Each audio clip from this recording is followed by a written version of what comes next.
How can one signature erase a lifetime of consequences?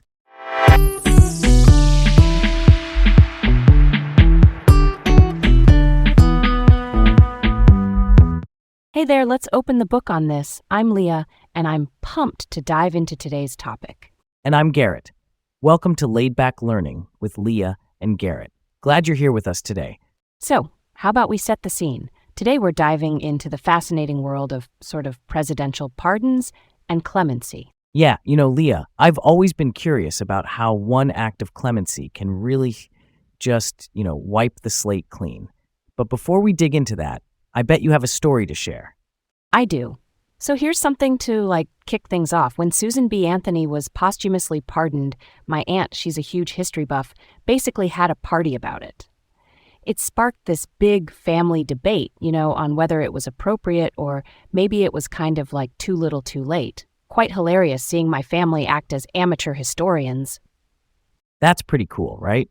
Let's dig into this. Because honestly, presidential pardons are like one of those overlooked powers that pack a real punch.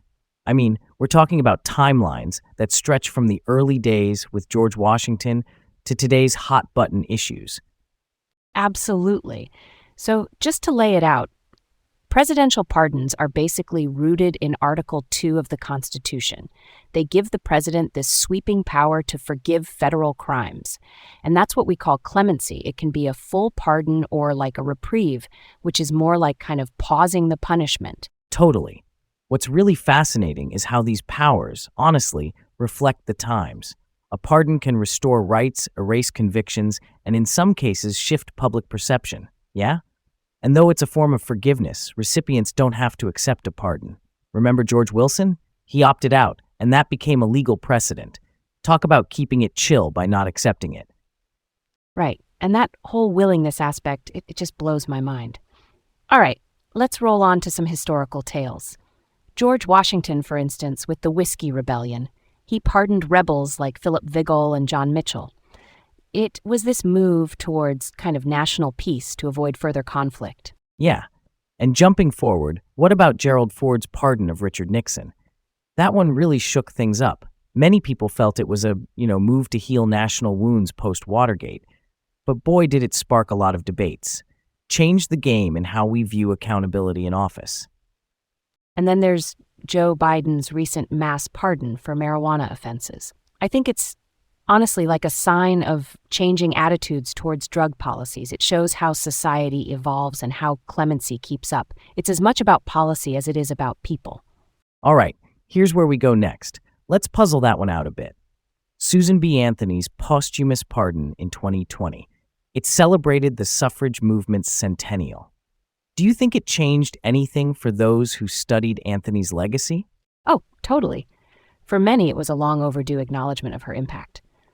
But there are always mixed feelings about these posthumous pardons, right? It feels symbolic more than anything else. But symbolic gestures, still matter. And speaking of symbolic, let's tackle this dispute over George Wilson, his refusal of a pardon. So, we've got two sides. Some say he was executed, whereas others think he served a reduced sentence.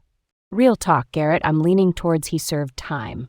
With the documentation back then, it's all sort of hazy, and misinterpretation was rampant. Historical records can be tricky like that. It's a wild mystery. I see your point, though. The entire thing reflects how personal the legal system was, especially when you realize this precedent lets people choose whether to accept mercy.